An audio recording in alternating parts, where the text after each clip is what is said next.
particular. Going to win that time. The initial block was not enough to go.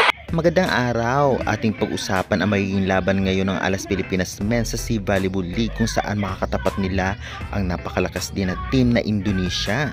Dahil nasa kapalaran nila kung magkakapodyum ba sila ngayon sa first league ng Sea Volleyball League o kaya naman malalaglag sila sa fourth place. Dahil ang paglalabanan nila ay battle for silver, kaya good luck. Kaya bago natin umpisahan guys, please naman, don't forget to like, comment, and subscribe, and pa-hit the notification bell para lagi po kayong updated sa aking mga bagong video about sa volleyball dito sa Pilipinas. Maraming salamat sa support. Well, maya-maya lamang ay mag-uumpisa na ang laban, 6 PM ngayong July 13, 2025 at mga kalaban ng Alas Pilipinas ang bansang Indonesia. Ganun pa man ay talagang naideklara na nga na nakuha na nga ang ginto ng Thailand at saka naman nakuha na ang bronze ng bansang Vietnam. Ibig sabihin lamang nito ay talagang nasa rank 5 na ang bansang Cambodia.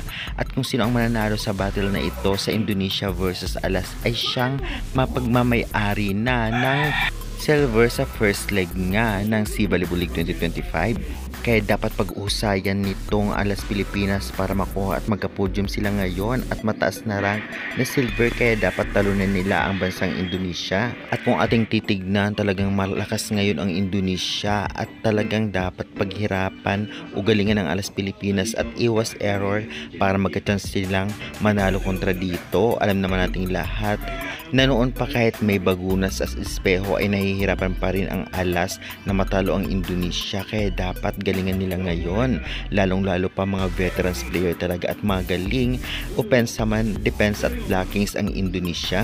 Ganun pa man ay talagang kayang-kaya rin ito ng Alas Pilipinas basta galingan nila.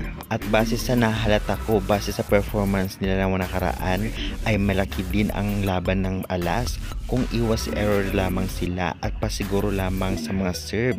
Kitang-kita naman natin na talaga namang hindi naman masyadong effective ang mga powerful serve dahil nare-receive naman ng maayos ng mga kalaban, kaya dapat pasiguro na lamang sa serving para sure ball na talaga makapasok ang bola at hindi makuha ang puntos ng kalaban, especially ng Indonesia.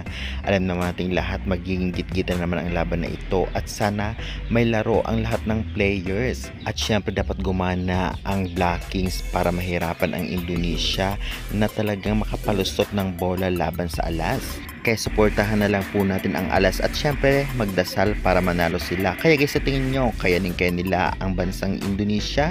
Comment nyo na yan at huwag kalimutan mag-like and subscribe for more updates. At maraming salamat guys sa support and pa-share na lang ng ating video. Maraming salamat again. Babush!